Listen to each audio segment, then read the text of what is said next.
All right, with the Lions down the stretch run, I propose a question to the Lions fans. The Lions' historic history. If you're going to defend them now where they are, okay, I get it. You don't want to be concerned about what the past of the past. You want to be concerned if they're successful now. Let's stay in the now. I get that.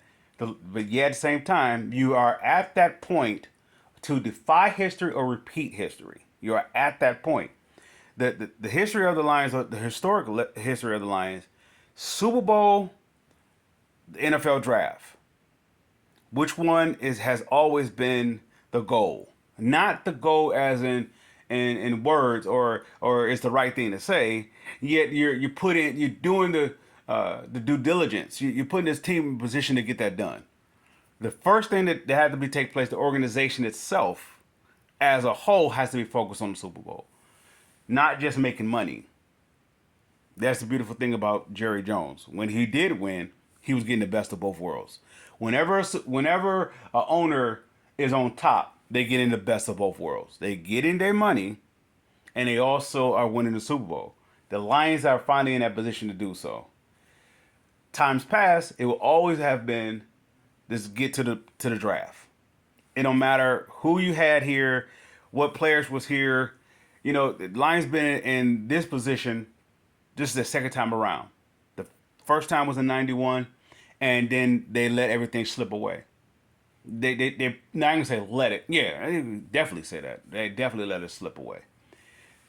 Okay, here's the proposed question. My, let's say the Cleveland Browns are saying, okay, give me 3 first round picks for Myles Garrett.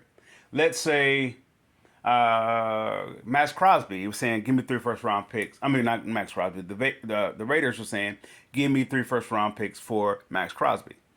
Okay, if you get Myles Garrett, you're gonna have to compliment him with another piece, right? If you get Max Crosby, you're gonna have to compliment him with another piece. Hutchinson is next year. Hutchinson is essentially saying that he's a draft pick. So you're basically exchanging a draft pick this year for a draft pick. It's a swap of picks, NBA ish, if you will. So if I'm going after Myles Garrett and this player is still available, give me Buda Baker with Myles Garrett. Buda Baker and Myles Garrett. If I'm going to make a play for Myles Garrett, give me Buda Baker. If I'm going to make a play for Max Crosby, give me also an addition of Cedarius Smith. Well, why? Because Max Crosby is the same thing of Hutch. Okay, I would need something to complement Hutch, not so much the same as Hutch, which is what Max Crosby would be. So I need something to complement Hutch. What will complement Hutch is a different type of rusher, not a speed rusher, but a different type of attack. I know Aleem McNeil is a good complement to Hutchinson. It's vice versa. I need a good complement to Aleem McNeil and Hutch. This is why I would say if I'm getting Max Crosby, that's on that other end. But I also need, until Hutch gets back, I need something for a stopgap. So I'm asking an older Max Crosby to get me to the Super Bowl. That's not going to work. So he needs help.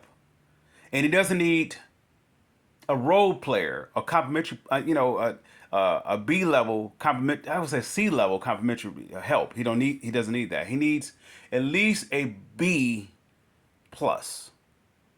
Cedarius Smith. Now, if I go to Myles Garrett route, if I were to get him and go after, if this player is still available, once again, Buda Baker, then I am doing what? I'm making sure that the middle of the field doesn't have a shot. I'm making sure the secondary doesn't have a shot. What I mean by that, the opposing offensive coordinator, you can't target either one. Why? Because Buda Baker I believe he's a safety, but he also can play linebacker, right? But what the beautiful thing about Buda Baker, I have Brian Branch and to say I want to say Kirby Joseph. The beautiful thing about that, Brian Branch is not just an ordinary safety. He's like a Troy Polamalu. He's becoming a Troy Polamalu, Ed Reed type. He's a roamer. He can see. He's starting to see the field, but his basic see the field was based upon him in the front, and it came off of Hutchinson. If Ed Reed doesn't have Ray Lewis and let's say the likes of Illuminati. Illuminati. I'm getting tongue tied. You guys know what I'm talking about. You know what I'm referring to. Illuminati. If he doesn't have that in front of him, Ed Reed can't roam the way he's going to be a good player, but he won't be able to roam at that level that he was able to get to.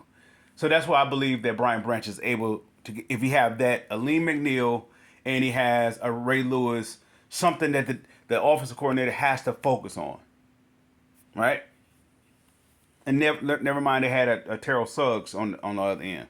So that would be Terrell Suggs would be the equivalent of your, let's say, Cedarius Smith for this year, as well as, oh no, excuse me. We're going back to we're dealing with Buda Baker, and your Buda Baker will be your Ray Lewis esque type player. Or no, you could no, but yeah, let's rephrase that. You could say he is more so your Terrell Suggs. Well, Terrell Suggs can play.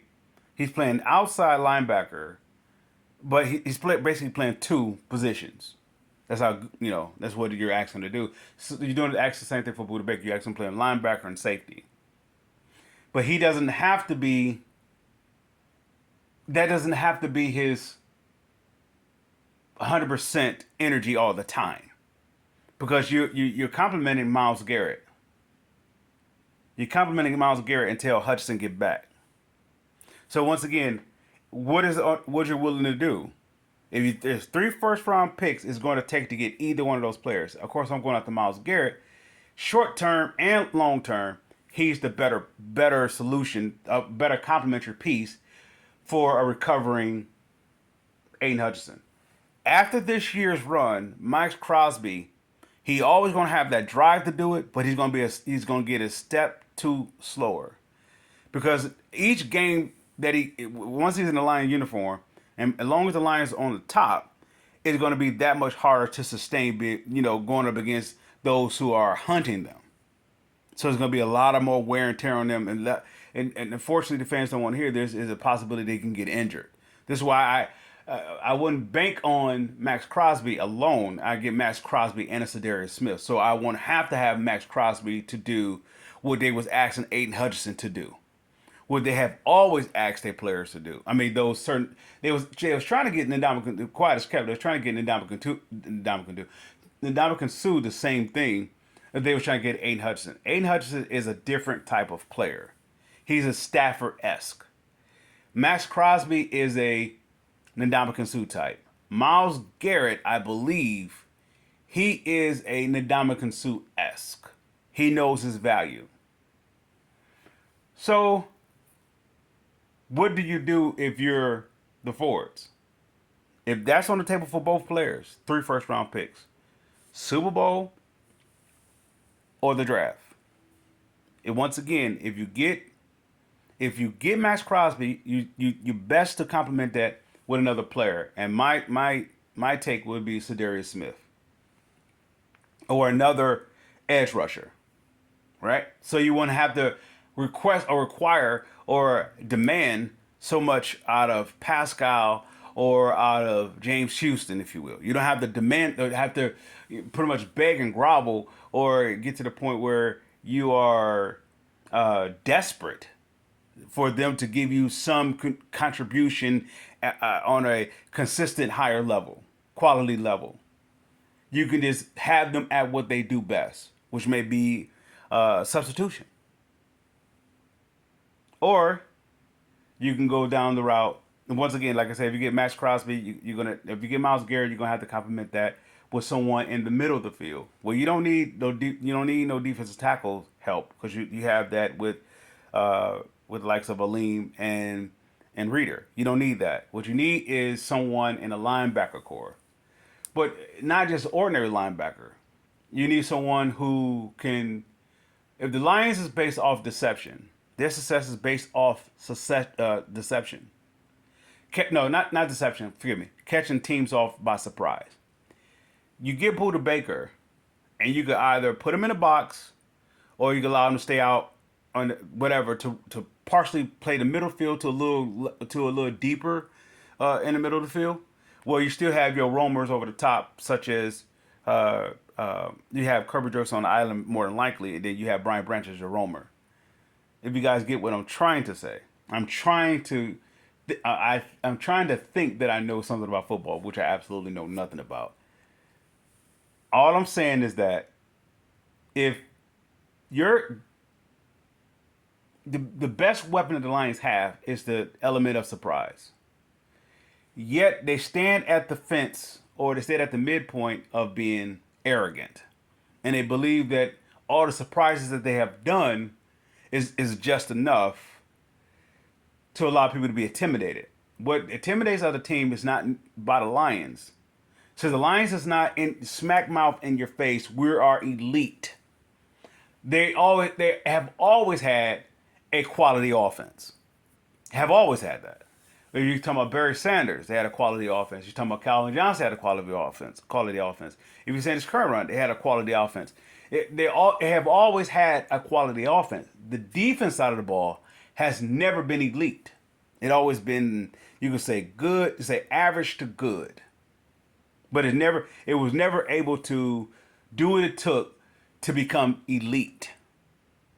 Now you're talking about Super Bowl-esque. Every elite defense has at least went to the Super Bowl or won the Super Bowl. Every elite defense has at least went to the Super Bowl, let alone win it. Elite dominant. That means you are the cream of the crop. That means not statistically, that means the opposing team is terrified of you. The San Francisco 49ers didn't have an elite defense. They had a very good defense. When you're talking about the 85 Chicago Bears, or you're talking about the 90s Giants, they had elite defenses. You can also say that the Ravens, when they won in 99, 2000, you can say that was considered an elite defense. You can say the Tampa 2. You can say the list goes on and on. But you get those defenses, such as the Buffalo Bills, it's not elite.